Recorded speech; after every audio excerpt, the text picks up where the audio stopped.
आई मैं सारे भाई बहनों को यीशु मसीह के नाम से इस आराधना में मैं स्वागत करता हूँ। प्रभु ने एक और मौका दिया है, उसके भवन में आके उसके नाम की महिमा और स्तुति करने का अवसर मिला। हालेलुया, प्रभु के नाम की महिमा। लगातार हम कुछ वचनों को मनन करते आ रहे हैं, उसमें पवित्र आत्मा का अभिषेक, उसी बात को हम लेकर चल रहे हैं। पांचवा घड़ी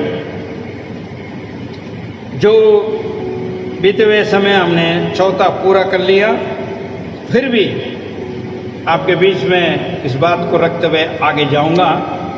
जो बीते हुए समय पे हमने कई बातों को वहाँ पर देखा। पवित्र आत्मा का मुख्यत्व क्या है, क्यों है, क्या जरूरी है, इन बातों में हमने काफ़ी कुछ बीते हुए हफ्ता में हमने सीखा। पवित्र आत्मा के द्वारा किस प्रकार हम आगे बढ़ते हैं। आज भी अभिषेक के 5 आशीषें वो जो है हम आज के दिन में भी मनन करने जा रहे हैं। परमेश्वर के नाम की महिमा हो।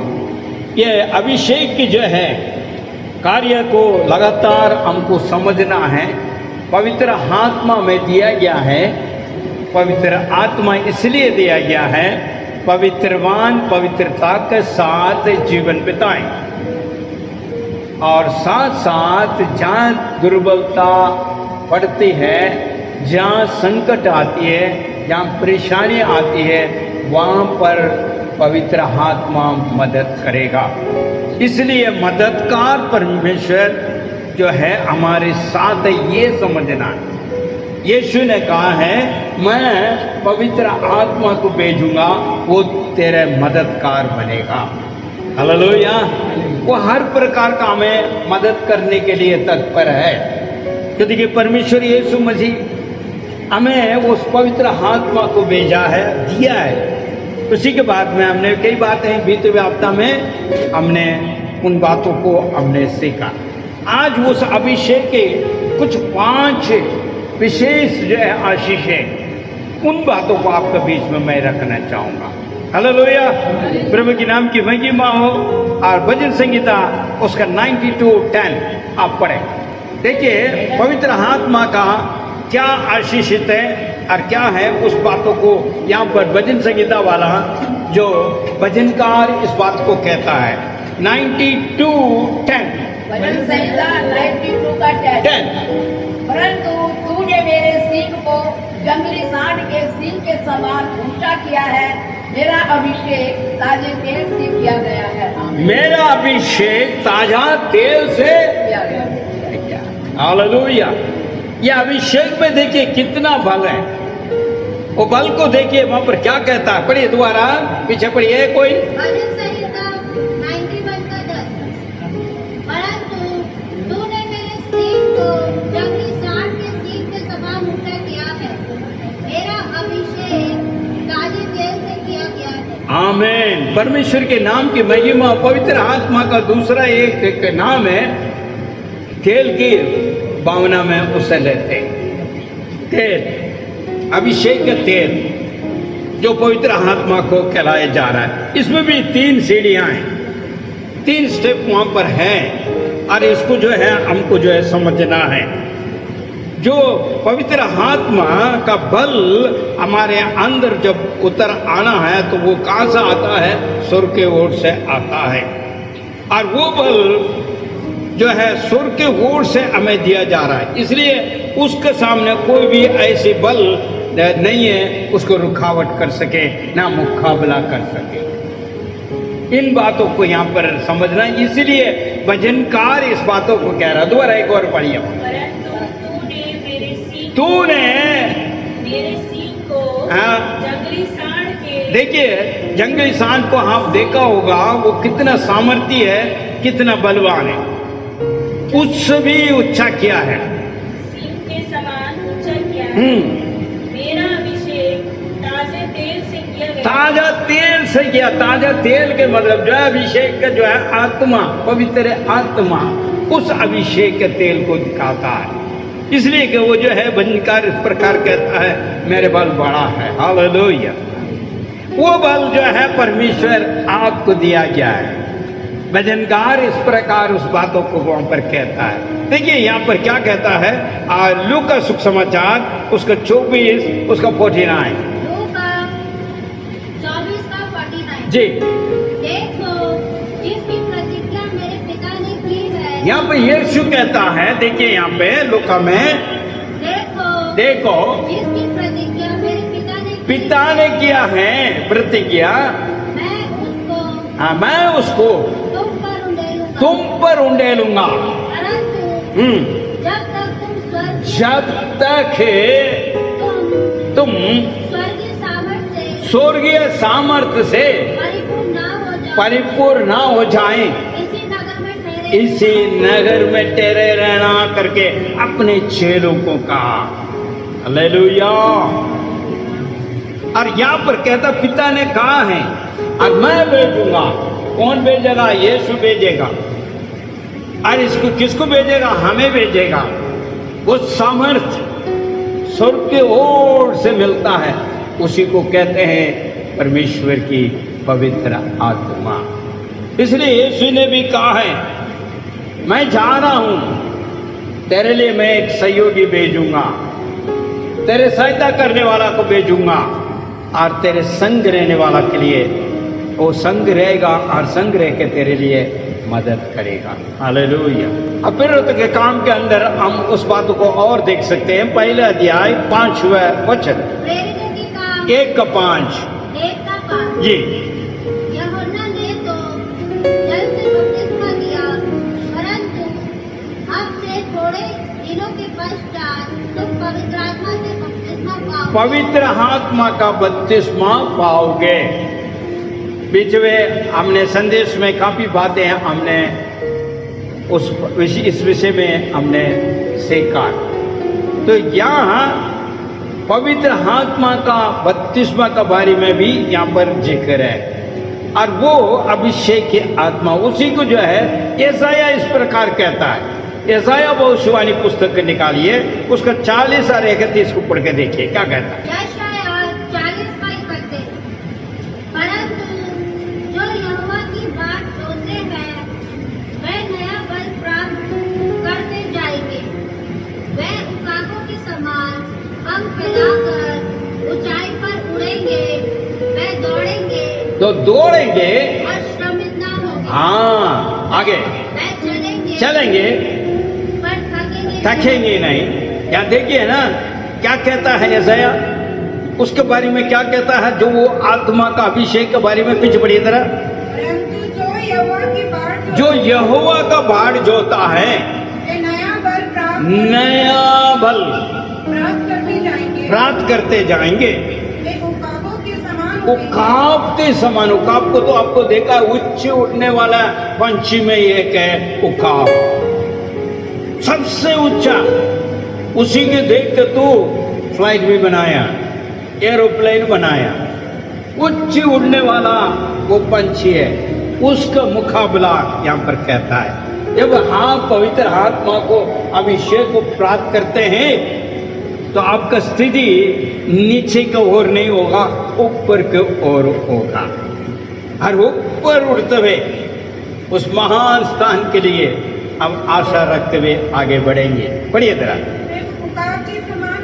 उड़ेंगे, दौड़ेंगे, समेत नहीं होगा, चलेंगे, तकलीफ नहीं होंगे। देखिए यहाँ पर हमारा दौड़ हर बातों को यहाँ पर कहता है। जब पवित्र आत्मा तेरे अभिषेक तेरे साथ चलेगा तो थकेगा नहीं, ना कुछ इस प्रकार जो है निराश मन में चलेगा। आनंदित में होते चाहेंगे, क्योंकि जो परमेश्वर के अनुग्रह है। ये किसे दिखाता है? ये दो बातें किसे दिखाता है? ये संसार में रहने में और चलने फिरने कार्य करने वालों के लिए बताता है।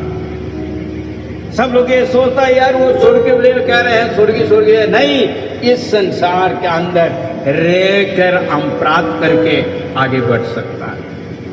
इस विषय में यहाँ पर यशायाह का एक कहता है, तू थकेगा नहीं, तू मुरझाएगा नहीं, तू चलते रहेगा। कहाँ? इसी संसार के अंदर। इसलिए वो अभिषेक इस संसार का भी है और आदमी के हृदय में स्वर्ग का भी है। धरती का भी है और स्वर्ग का भी है, दोनों का है। इसलिए इसको जो है, इस अभिषेक को पाना और इस अभिषेक के साथ रहना बहुत ही जरूरी है। हालेलुया, प्रभु के नाम के महिमा।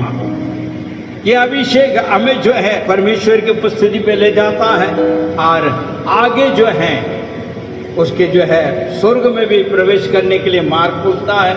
इस धरती पर रहने के बावजूद हमें सही मार्ग में ले चलता है और यहाँ पे वो अनेक तरह के तैयार करता है।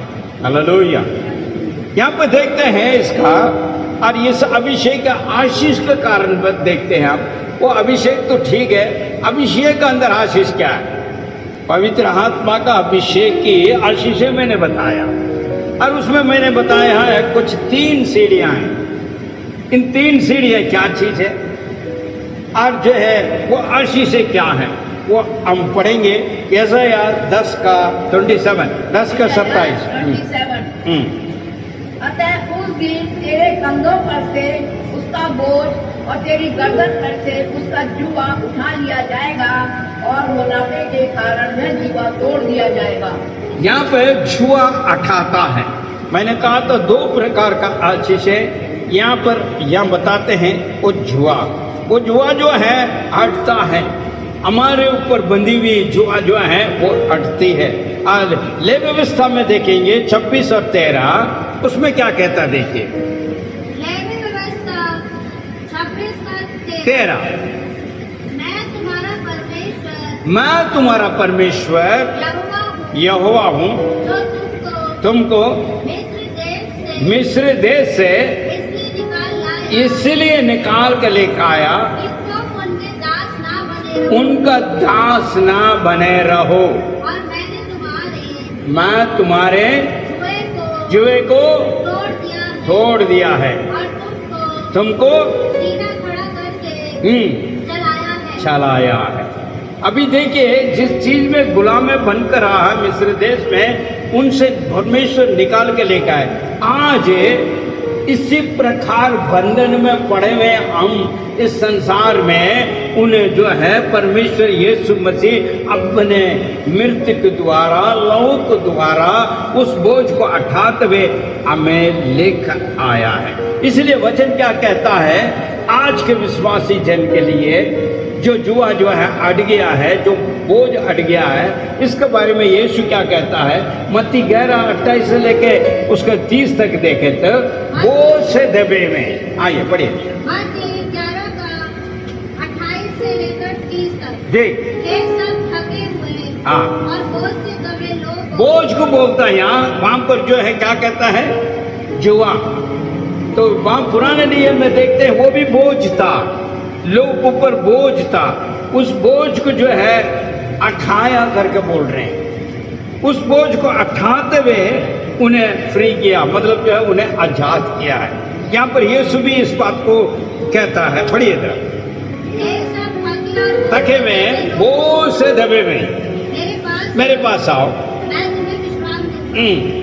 मेरा जुआ अपने ऊपर उठा लो और मुझसे सीखो, क्योंकि मैं नम्र और मन में दीन हूँ, और तुम अपने मन में विश्राम पाओगे, क्योंकि मेरा जुआ सहज और बोझ हल्का है। परमेश्वर के नाम की महिमा। आज भी यही बातों को परमेश्वर कहता है, तुम मेरे पास आओ और सीख लो, ताकि जो मैं तुझे कहना चाह रहा हूं उसमें से तेरे बोझ हट जाएगा, तेरी जुआ हट जाएगी। तुझे दबाने वाले तमाम कार्य, संसार की क्रिया और कार्य से तो आजाद हो सकता है। और इसलिए परमेश्वर यीशु ने कहा है, बोझ से दबो, मेरे पास आओ। हम जरूर जो है इन बातों में गौर करना जरूरी है। अभी भी कई लोग बोझ में पड़े हुए हैं, जुए में पड़े हुए हैं, और दबाव पड़ा हुआ है, उस दबाव में चल रहे हैं। आज भी कई किस्म का जो है बोझ में हम दबे पड़े हुए हैं। और ये अभिषेक जो है उस बोझ को उठाता है। जो पवित्र आत्मा हमारे बोझ को उठाने का पूरी जो है सहयोग करता है, क्योंकि यीशु ने कहा है, और यीशु के पास आने से आपको वो अनुग्रह की दया प्राप्त होती है, क्योंकि यीशु ने कहा है मैं तुझे दूंगा। पहले हमने पढ़ा पिता के ओर से प्राप्त करने वाले उस पवित्र आत्मा का अभिषेक को मैं तुझे दूंगा। हालेलुया। उसके पहले ये जुआ अटना चाहिए। इसके 3 सीढ़ी है, मैंने बताया था। ये 3 सीढ़ी में कैसे अटती है ये बातों को अगर हम देखें तो वहां पर जो है यूहन्ना सुसमाचार में इस बात को बहुत साफ में लिखी है। यूहन्ना सुसमाचार 8वां अध्याय उसका 36 को अगर हम निकालें, कौन वहां पर जो है वो बोझ को हटाता है, वो जुआ को हटाता है, इस बारे में वहां पर लिखा है।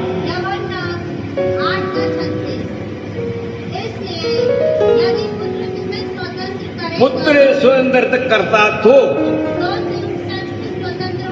अभी कहां पर है? यीशु के द्वारा ही तुम्हें जो है छुटकारा है। स्वतंत्रता कहां मिलेगा? यीशु के द्वारा। आज स्वतंत्रता होने नहीं पा रहे हैं, बोझ में दबा पड़ा हुआ है।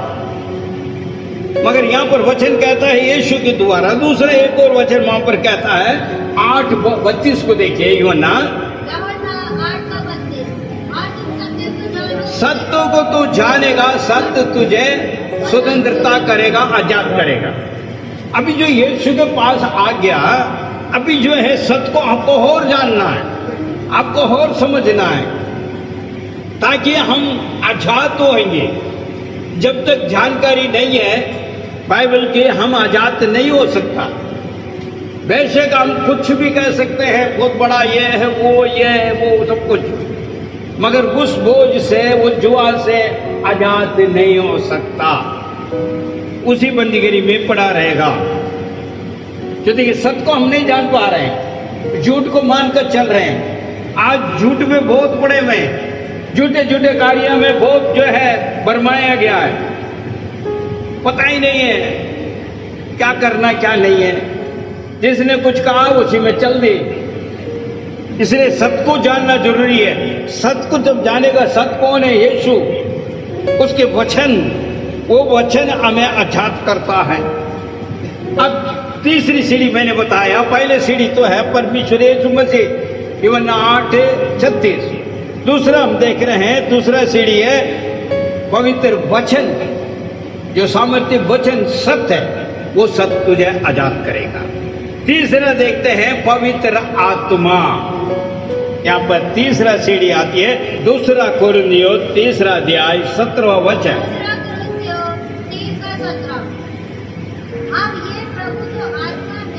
प्रभु तो आत्मा है, जहाँ प्रभु का आत्मा है वहाँ स्वतंत्रता है। हालेलुया।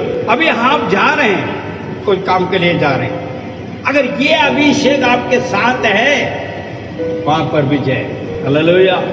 क्योंकि जहां पवित्र आत्मा है वहां पर सुंदरता, वहां पर छुटकारा है।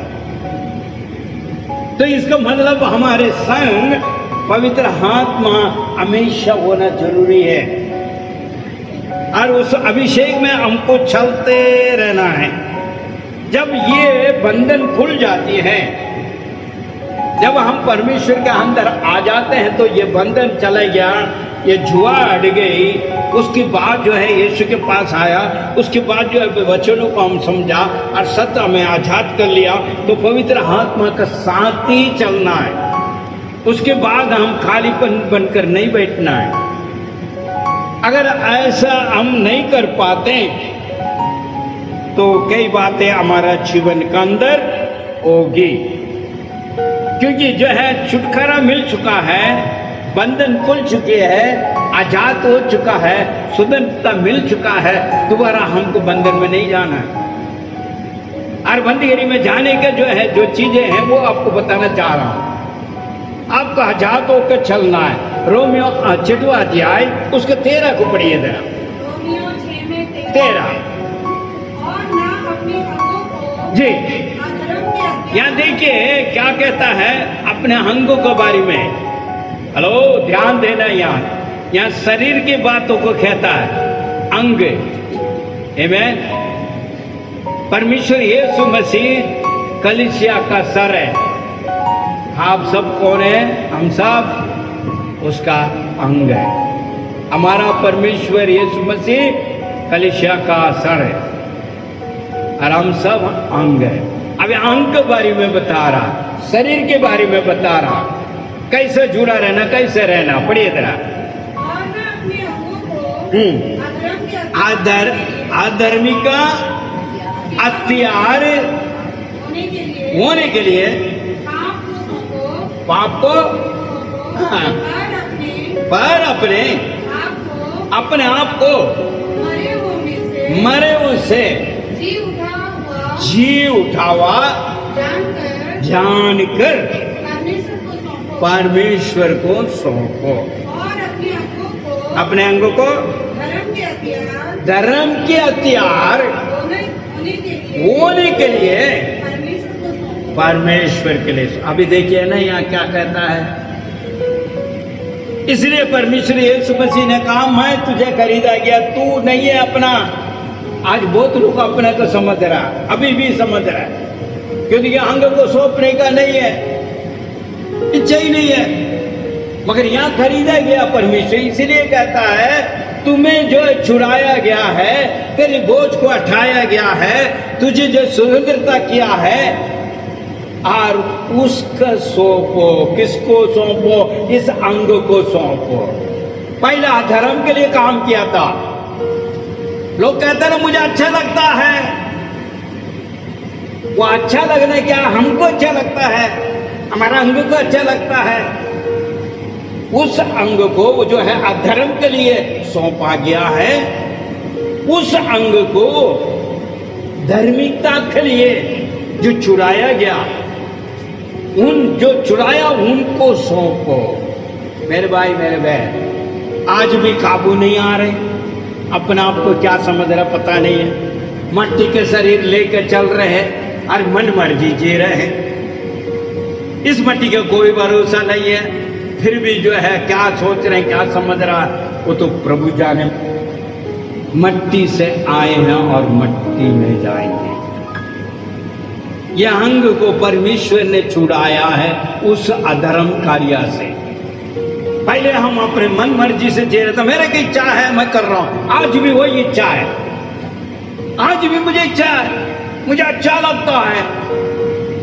मेरे भाई मेरे बहन, फिर कहां से आपको जो है सहयोग मिलेगा? आप भी अभी भी बंधन में पड़े हुए हैं, आपको जो हटा नहीं है, आपका बंदीगिरी से आप आजाद नहीं हुआ, क्योंकि मन कर रहे हैं ना, छुड़ाया हुआ सुंदरता किया है, उन्हें तो छोड़ दी और अपने चल रहे हैं। दोबारा एक और बढ़ बढ़िए।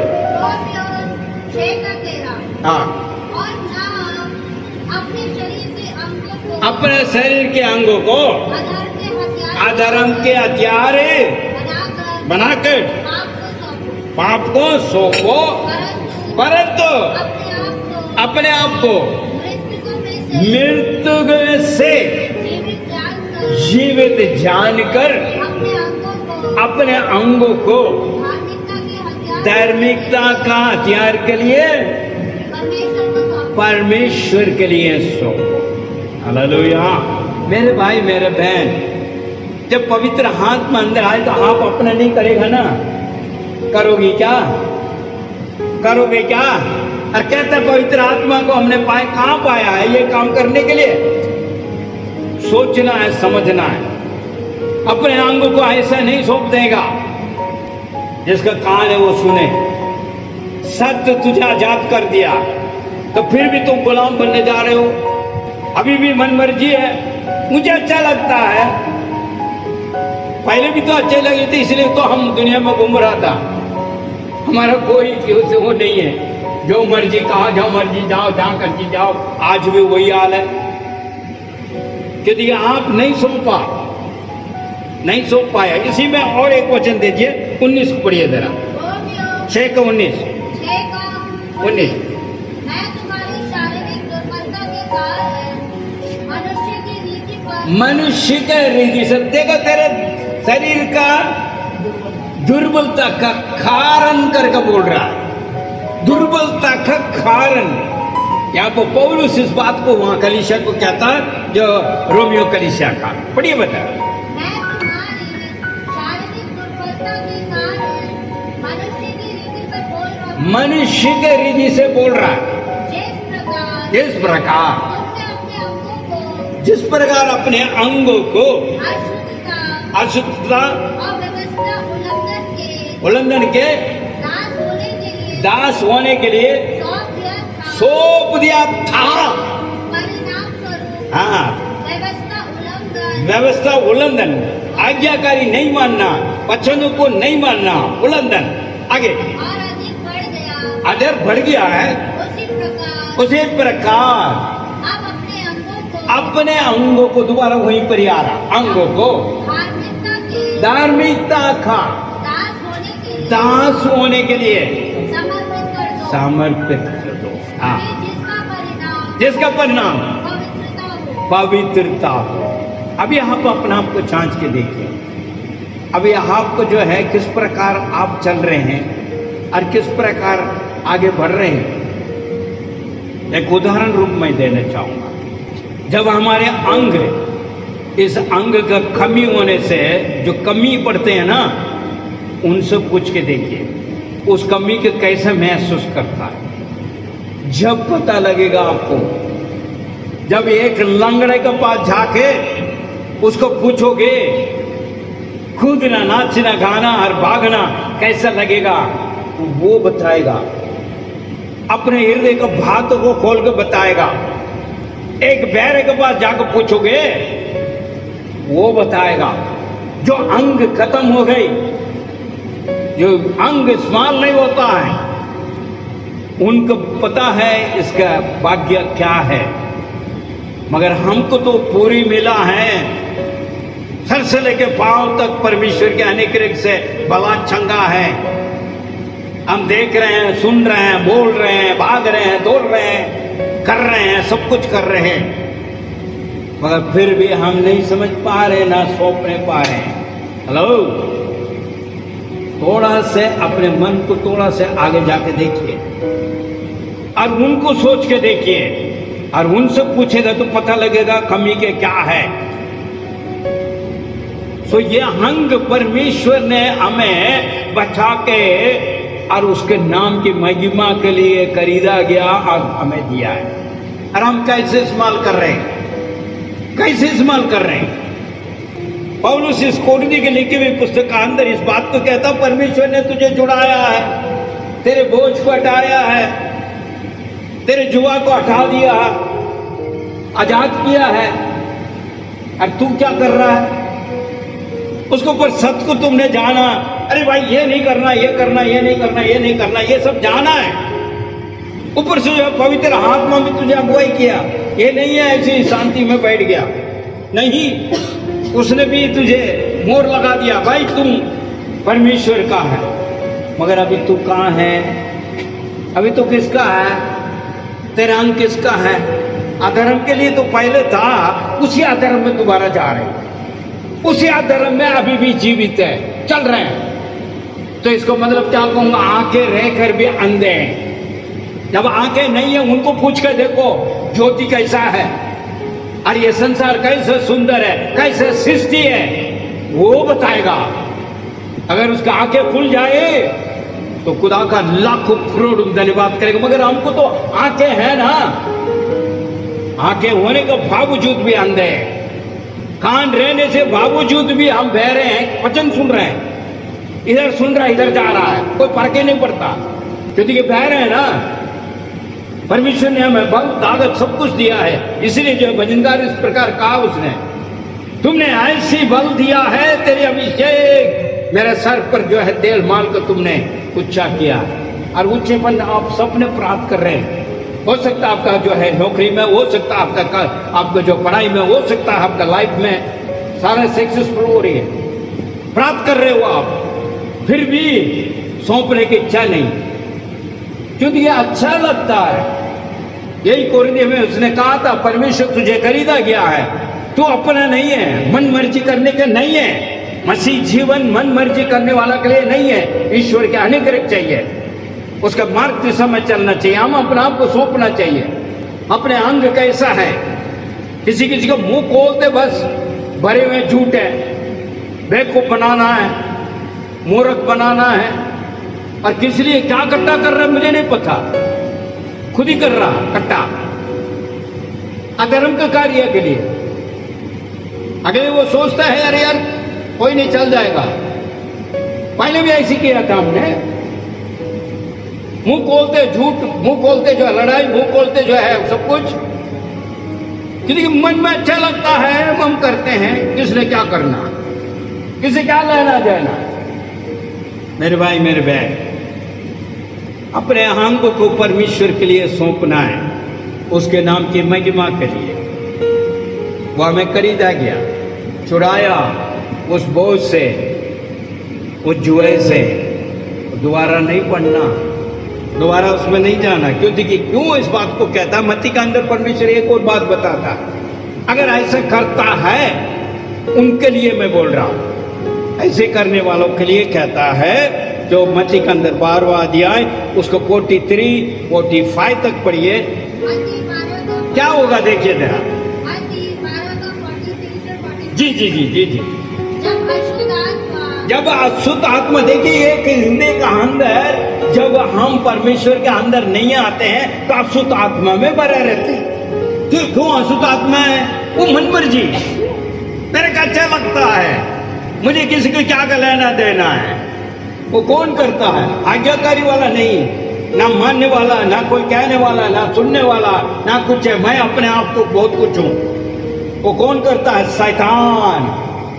शैतान ने ऐसी देखा, घमंड, ईर्ष्या, क्रोध, अपने आप को बहुत बड़ा समझना। मैंने बार बार कह रहा हूं, मट्टी है, मट्टी को जो है परमेश्वर ने ये सौभाग्य दिया है, आज हम जीवित चलते फिर रहे हैं। ये अंग जो हमने पाया हुआ है, ये शरीर मट्टी है।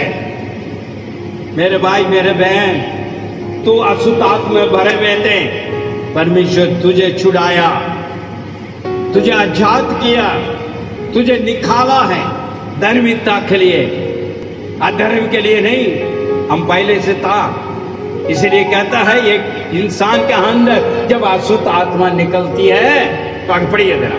जब अशुद्ध आत्मा किसी मनुष्य में जैसे मनुष्य निकलती है तो विश्राम के लिए खोज करता है, निर्जन स्थानों में भटकती है, वो नहीं पाती। तब वह कहती है, नहीं कहती है,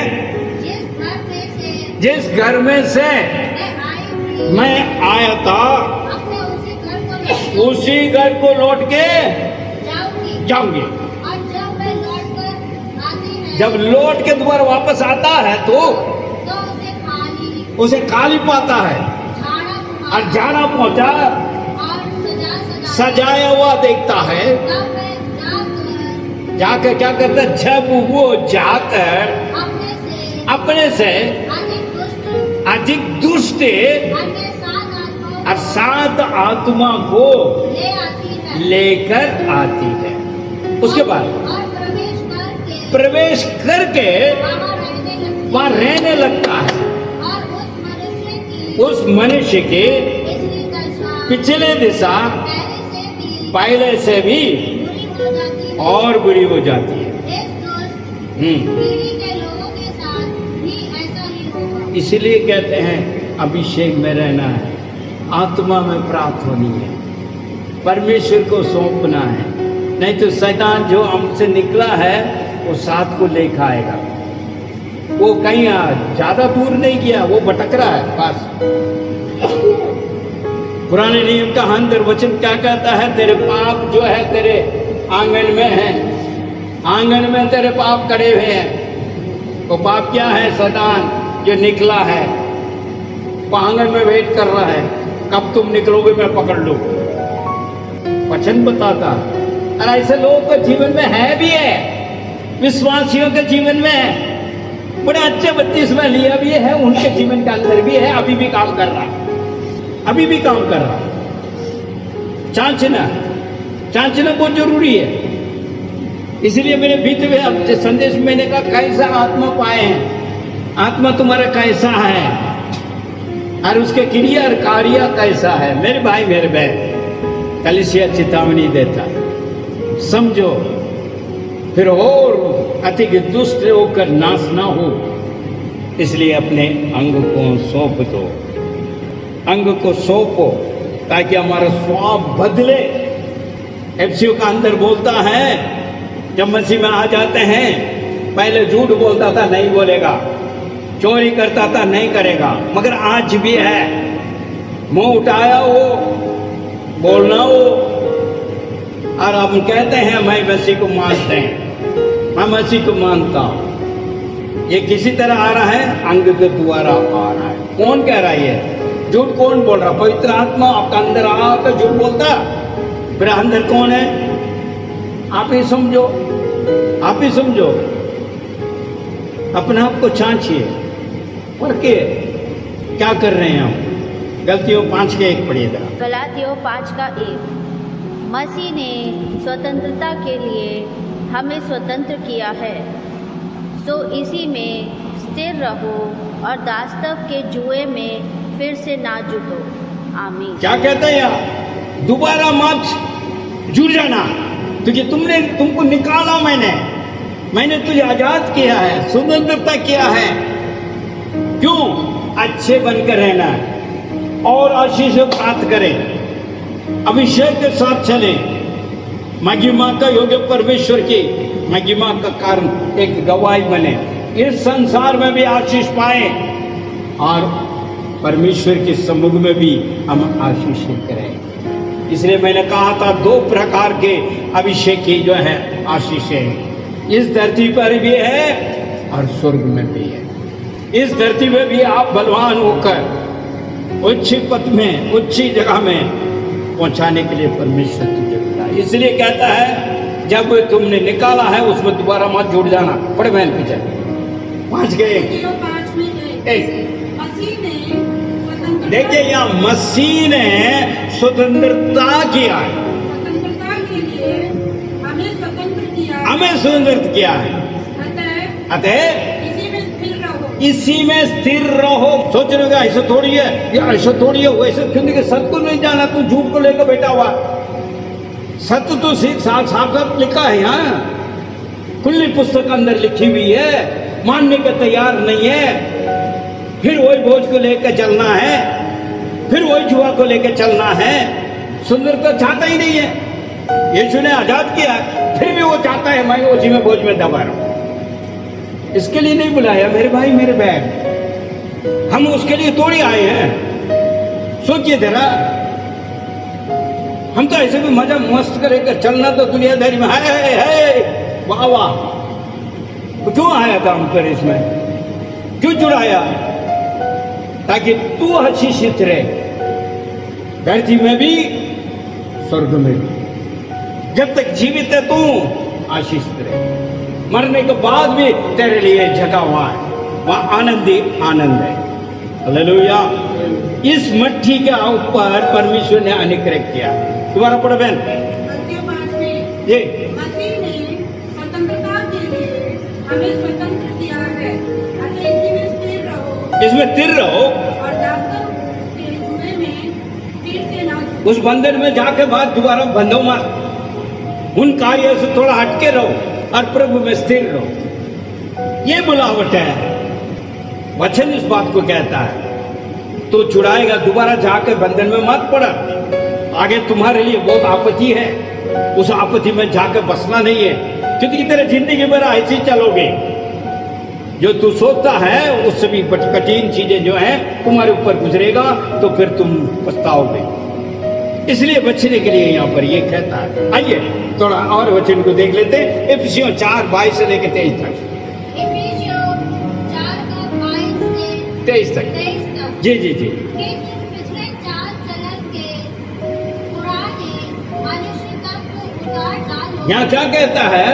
पुराना चाल चलन। हमारा चाल चलन कैसे दबाए? हेलो, नहीं मानना, नहीं करना, जैसा चाहना वैसे चलना, वही तो है पुराना हमारा। बढ़िया ना दोरा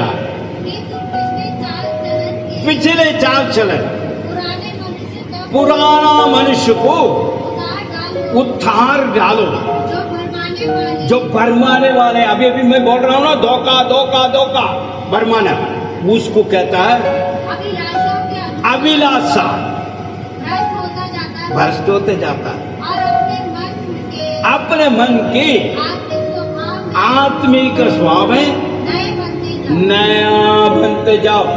हेलो, नई बन जाओ, पुराना अट जाए, नया बन जाओ। क्योंकि हमको छुड़ाया गया है, हम आजाद हुआ है, हमारे ऊपर जो है सांप था, हमारे ऊपर रोग था, हमारे ऊपर शैतान की अंधकार शक्ति थी, इन सब से जो है छुड़ाया गया। और ऊपर से हमें ये सौभाग्य मिला है, रोमियो 8:15 का माफिक पढ़िएगा। रोमियो 8:15 तुमने दासत्व का अर्थ नहीं पाया है कि फिर बाइबल को, परंतु पुत्रों के समान ले पालकपन का आत्मा पाया है। इससे हम ये अप्पा ये पिता है कर पुकारने के लिए आत्मा हमने पाया है। मेरे भाई मेरे बहन, यदि आप समझ रहे हैं, मान रहे हैं, तो आप जो है ईश्वर के संतान बनकर रहोगे, ताकि तेरे ऊपर कोई भाई नहीं आएगा। भाई का कोई मतलब ही नहीं है, क्योंकि हमारे लिए पुकारने के लिए अप्पा पिता करके पुकारने का सौभाग्य हमको मिला। यदि आप इस प्रकार अपने अंगों को सौंप देते हैं ईश्वर के लिए, उसके मर्जी के लिए, उसकी इच्छा के लिए, वचन के लिए, सबके लिए समर्पण करते हैं, तो उस अभिषेक का आत्मा को द्वारा अपरंपार आशीष प्राप्त करते हुए जाएगा। ये आपको ऊपर निर्भर है। अभिषेक का आशीष है, इसमें जुड़ी हुई है। अभी तो मैंने एक घड़ी के साथ चल रहा हूं, आगे जो परमेश्वर का आगमन नहीं है, आगे और हम मनन करेंगे। Thank you Jesus, hallelujah.